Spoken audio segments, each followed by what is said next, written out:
So guys, welcome to my YouTube channel The Indian Tutor. So जैसा आपको पता है कि हम जेई मेंस एंड एडवांस के लिए फिजिक्स का सिलेबस कवर करने वाले हैं। तो इस प्लेलिस्ट की फर्स्ट वीडियो थी यूनिट्स एंड डायमेंशन का पार्ट 1, जिसमें हमने डिस्कस किया सब कुछ यूनिट्स के बारे में, उनसे रिलेटेड क्वेश्चंस डिस्कस किए। आज ये इसका सेकंड पार्ट है यूनिट्स एंड डायमेंशन का, और जिसने भी इसका फर्स्ट पार्ट नहीं देखा है तो पहले जाके इसका फर्स्ट पार्ट देखें, ये उसका सेकंड पार्ट है, तो आपको ये क्लियरली समझ आएगा। वैसे तो ये इंडिपेंडेंट हैं अपने आप में थोड़ा बहुत, बट फिर भी अगर आप फर्स्ट पार्ट देखें तो आपको ये ज्यादा अच्छे से समझ आएगा। और ये एक सीरीज है इस चैनल पे, सारी जेई मेंस की एंड एडवांस की फिजिक्स की सारी वीडियो लेक्चर्स आएंगे एंड डाउट्स भी सॉल्व किए जाएंगे। तो guys let's start with the video.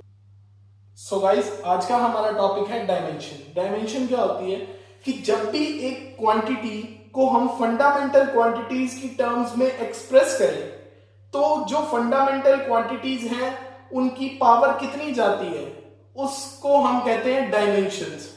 कि when a quantity is expressed in terms of fundamental quantities, then the power to which these fundamental quantities are raised are known as dimensions.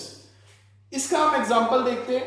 Force. Force क्या होता है हमें पता है, Newton second law of motion से mass into acceleration.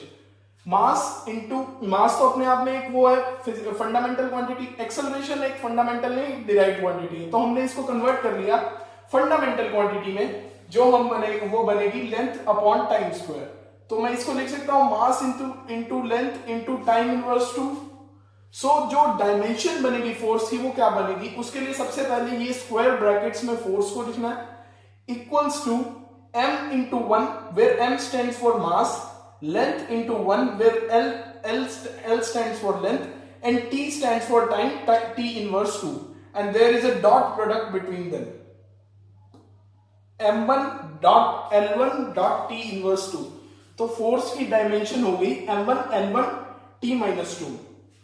तो इसको हम अगर लैंग्वेज में लिखना चाहे तो कैसे बोलेंगे, dimensions of force are 1 in mass, 1 in length and -2 in time. So इसके और एग्जांपल करते हैं, जैसे कि हम देखते हैं डेंसिटी।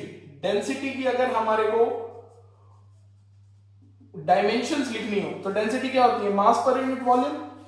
तो मास पर यूनिट वॉल्यूम मतलब मास अपॉन वॉल्यूम होता है। वॉल्यूम की डायमेंशंस क्या होती है, L की L रेज़ टू पावर 3, क्योंकि वॉल्यूम होती है length into length into length. तो ये आ जाएगा m1 L माइनस 3। तो डायमेंशन ऑफ डेंसिटी क्या आ गई, m1 L माइनस 3। अब हम बात करें एक्सेलरेशन की, हमने देख ली, और प्रेशर की बात करें। प्रेशर क्या होता है, फोर्स अपॉन एरिया। तो प्रेशर को सबसे पहले अपने फंडामेंटल क्वांटिटीज में कन्वर्ट कर लेंगे, F अपॉन E। फोर्स की हमारे को पता है क्या होती है, mass into length into T minus 2 time inverse power 2 upon area की क्या होती है, length into length, length square. तो एक लेंथ से एक लेंथ कट गई, तो हमारे पास प्रेशर की डायमेंशंस क्या आ गई, m1 L minus 1 T minus 2। So similarly अब आप सॉल्व कर सकते हैं कोई भी क्वेश्चन। और अगर हम बात करें कोई numerical value, for example sine 30 की वैल्यू क्या आएगी, 1/2। ये कोई फिजिकल क्वांटिटी नहीं है, ये यूनिटलेस है। तो इसकी डायमेंशंस क्या बनेगी, m0 L0 T0। और यहां पे एक चीज नोट कर सकते हैं हमने कि अगर हम बात करें किसी भी एंगल थीटा की, थीटा क्या होता है, आर्क अपॉन रेडियस। थीटा एक क्वांटिटी है, तो थीटा क्या है, आर्क अपॉन रेडियस। आर्क क्या होता है, लेंथ, रेडियस भी क्या होती है, लेंथ। सो लेंथ से लेंथ कट गई। सो किसी भी एंगल्स होते हैं जितने भी, वो यूनिट तो पोजेस करते हैं। यूनिट होती है इनकी रेडियन और स्टी रेडियन अगर सॉलिड एंगल का केस है, बट ये डायमेंशन लेस होते हैं, क्योंकि इसकी डायमेंशन आप देख सकते हो m0 L0 T0 L0 होगी ना ऊपर इसमें, और यूनिट तो होती है बट एंगल्स की डायमेंशन नहीं होती। So angles are dimensionless. And सबसे इंपॉर्टेंटली जितने भी न्यूमेरिकल वैल्यूज और ट्रिग्नोमेट्रिक रेशियोज होते हैं वो सब यूनिटलेस होते हैं एज वेल एज डायमेंशनलेस होते हैं। सो आप इसे नोट कीजिए। सो गाइस अब हम देखते हैं, एक इंपॉर्टेंट नोट है जो हमें याद रखना है क्योंकि ये बहुत यूजफुल होगा, कि only those quantities can be added, subtracted और compared which have same dimensions no matter whether units are same और नॉट। मतलब ऐसी फिजिकल क्वांटिटीज को हम ऐड कर सकते हैं, सब्ट्रैक्ट कर सकते हैं, कंपेयर कर सकते हैं जिनकी डायमेंशन सेम है। ये मैटर नहीं करता कि इनकी यूनिट सेम है नहीं। जैसे फॉर एग्जांपल मैं बात करूं, आप टाइम में स्पीड तो नहीं ऐड कर सकते, टाइम में स्पीड सब्ट्रैक्ट तो नहीं कर सकते, टाइम से टाइम ही सब्ट्रैक्ट होगा। वेदर आप उसकी यूनिट सेम हो तो भी वो एक मतलब डायमेंशनली करेक्ट हो जाएगा अगर आप टाइम में से टाइम सब्ट्रैक्ट करो, वेदर उनकी यूनिट्स डिफरेंट हो।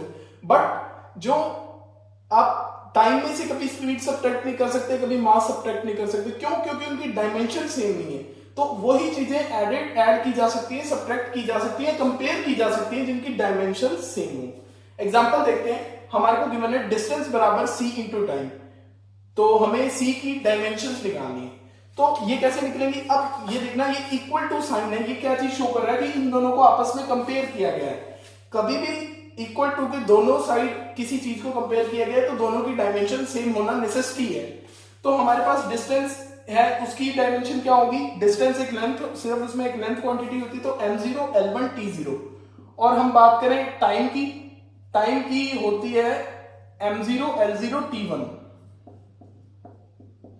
और अगर हमें इनको दोनों साइड सेम करना है तो डेफिनेटली मेरे को c की जो यूनिट्स आएंगी उनको मैं ये लिख सकता हूं कि m0 l1, क्योंकि हमें राइट हैंड साइड भी यूनिट चाहिए l की, क्योंकि लेफ्ट हैंड साइड भी l1 है, और टाइम में अपने l की रेज़ टू पावर 0 है तो हमने c में m0 ले लिया, l1 ले लिया, और क्योंकि टाइम में t1 है और LHS की साइड t0 है तो यहां पे मैं t की यूनिट -1 ले सकता हूं, क्योंकि जैसे ही ये मल्टीप्लाई होंगे आपस में c डॉट t टाइम का डॉट प्रोडक्ट होगा तो जो टाइम इनवर्स है वो टाइम से कैंसिल हो जाएगा और ये दोनों ऐड हो जाएंगी पावर्स, तो हमारे पास LHS बराबर RHS आ जाएगा।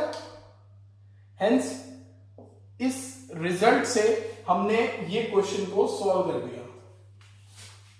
नेक्स्ट हम बात करें कि एक रिलेशन दे रखा है कि the displacement of a particles varies with time t according to the relation x बराबर a sin t। अब हमारे को दे रखा है कि x बराबर a sin kt है, where k is a constant. तो a और k दोनों कांस्टेंट्स हैं, a and k are constants. क्योंकि हमारे को पता है कि x डिस्प्लेसमेंट है तो x की डायमेंशंस क्या होंगी? m0 l1 t0। और right hand side a constant है, ये टाइम है, टाइम को जब हम साइन फंक्शन के अंदर रखेंगे तो ये एक न्यूमेरिकल वैल्यू दे देगा, क्योंकि साइन फंक्शन हमेशा, मैंने बताया था, ट्रिग्नोमेट्रिक रेशियोज हमेशा न्यूमेरिकल वैल्यूज देते हैं जो डायमेंशनलेस होती हैं।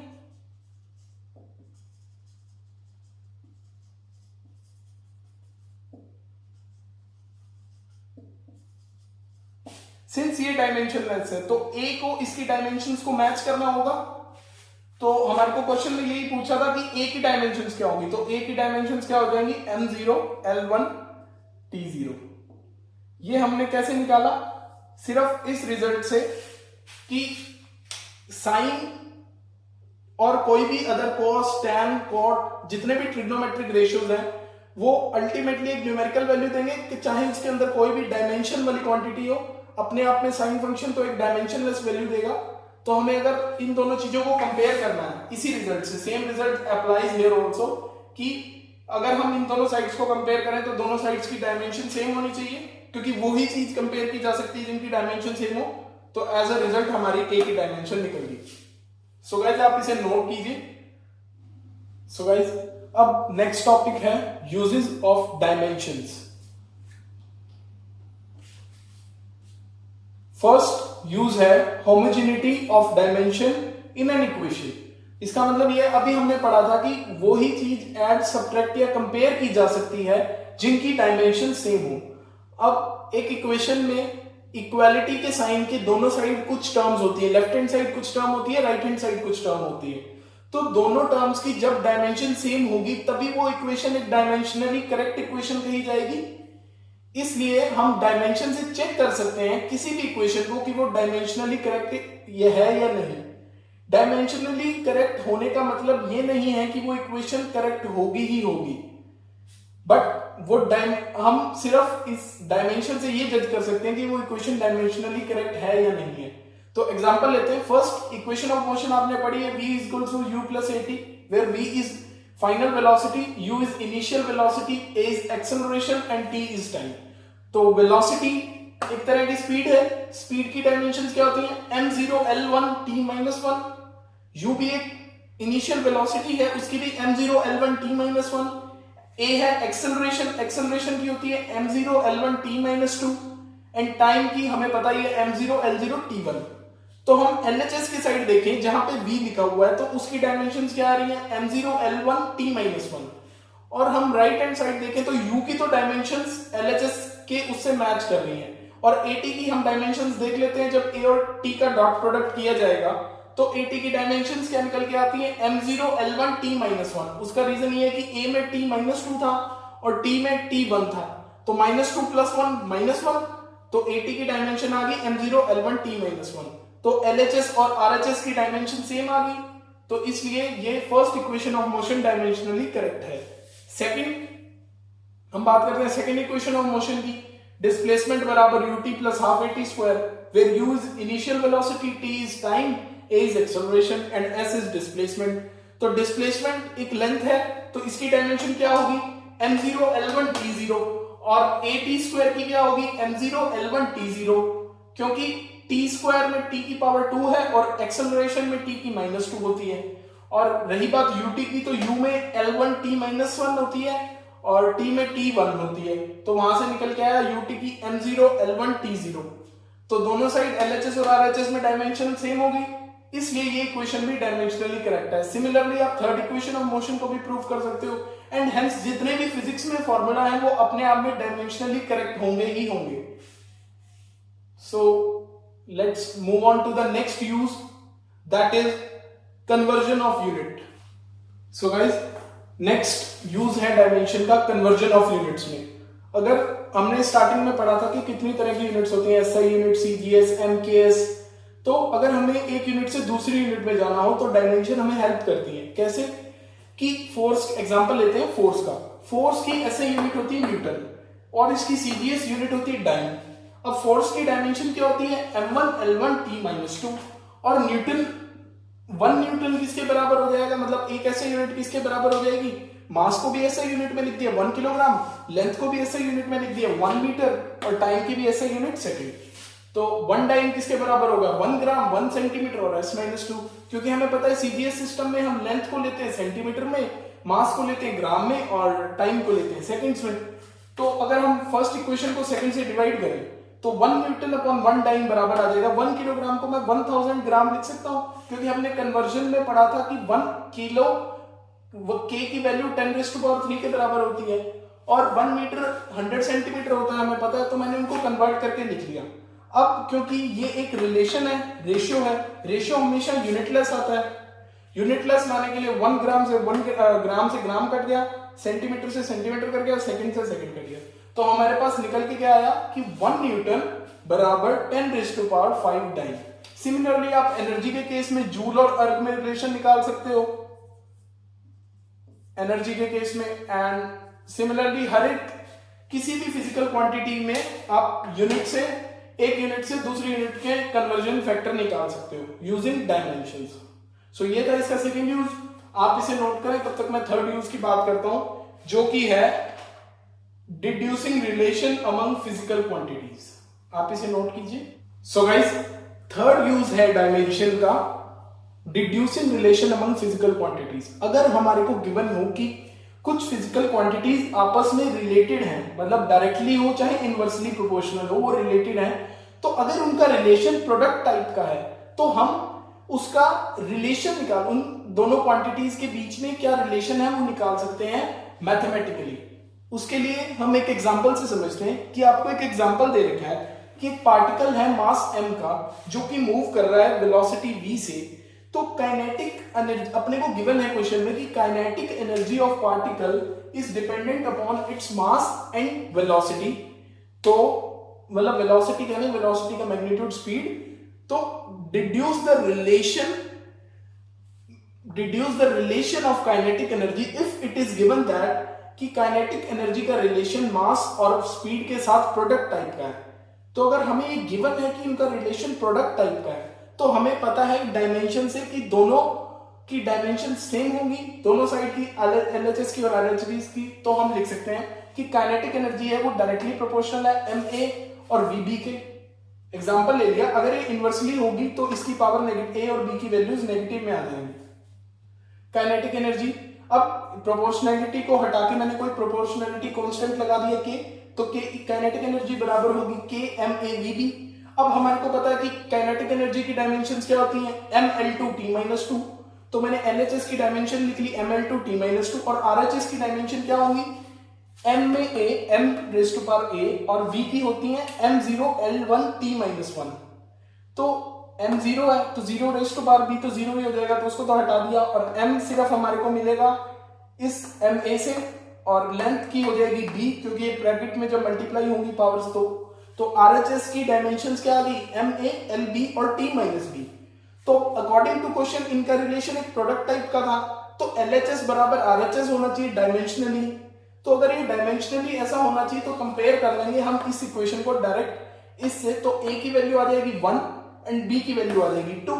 तो हमारा जो काइनेटिक एनर्जी का रिलेशन क्या आ गया, काइनेटिक एनर्जी बराबर some constant into mv², where m is mass of the particle and v is speed of the particle. तो बस डायमेंशन का एक ड्रॉबैक है जो हम नेक्स्ट अब डिस्कस करेंगे कि उनके ड्रॉबैक्स क्या, लिमिटेशंस ऑफ डायमेंशंस। वो उसमें से ये है कि हम इसमें प्रोपोर्शनैलिटी कांस्टेंट की वैल्यू नहीं निकाल सकते। हम एक रिलेशन तो डिड्यूस कर सकते हैं बट उसमें हमारा कांस्टेंट की वैल्यू हम फाइंड आउट नहीं कर सकते। सो आप इसे नोट कीजिए। अब हम डिस्कस करते हैं last topic of the chapter, limitations of dimensions. So friends, last topic of units and dimension is limitations of dimension. तो जो फर्स्ट लिमिटेशन है वो है अ डायमेंशनली करेक्ट इक्वेशन में बी इनकरेक्ट, क्योंकि हो सकता है कि एक इक्वेशन डायमेंशनली करेक्ट हो बट वो एक्सपेरिमेंटली उस चीज को सेटिस्फाई ना करती हो, मतलब वो हर वैल्यू पे अपने आप को सेटिस्फाई ना करती हो, उसमें एक मैथमेटिकल एरर हो बट वो डायमेंशनली करेक्ट होगी।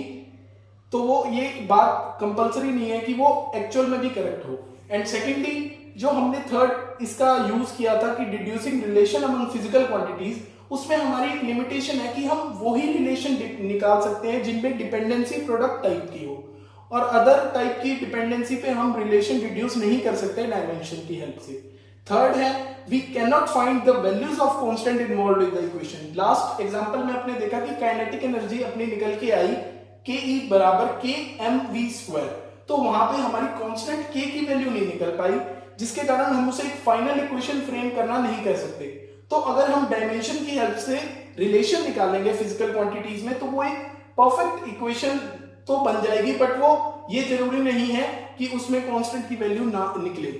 तो प्लीज गाइस, ये था all about units and dimension. अब हम नेक्स्ट चैप्टर पढ़ेंगे नेक्स्ट वीडियो में, basics of mathematics in physics, जिसमें हम बात करेंगे integration, differentiation, graph, vectors etcetera, जो हमारे यूज आएंगे throughout the JEE preparation. तो अगर आपको ये सीरीज अच्छी लग रही हो जेई फिजिक्स की तो प्लीज लाइक करें, शेयर करें एंड सब्सक्राइब करें द इंडियन ट्यूटर को। मैं ऐसे ही अच्छी अच्छी वीडियोस और कंटेंट्स लाता रहूंगा। ये जेई फिजिक्स की पूरी सीरीज आएगी। ये फर्स्ट चैप्टर का सेकंड पार्ट है, जो कि अब फर्स्ट चैप्टर कंप्लीट हो चुका है। अब नेक्स्ट चैप्टर से हम स्टार्ट करेंगे नेक्स्ट वीडियो में। तो अगर कोई डाउट हो, क्वेरीज हो, आप मुझे मेल कर सकते हैं, कमेंट सेक्शन में भी पिन अप कर सकते हैं। मैं हो सके तो कमेंट सेक्शन में प्रॉपरली रिप्लाई दूंगा। So guys please support our work, and अगर मेरे को सजेशन देना चाहें तो वो भी दे सकते हैं कि कैसे मैं अपने वर्क को इम्प्रूव करूं। एंड प्लीज लाइक अगर आपको अच्छा लगा हो, अच्छा ना लगा हो तो डिसलाइक करें, as you wish. Till then stay focused, study hard. जय हिंद।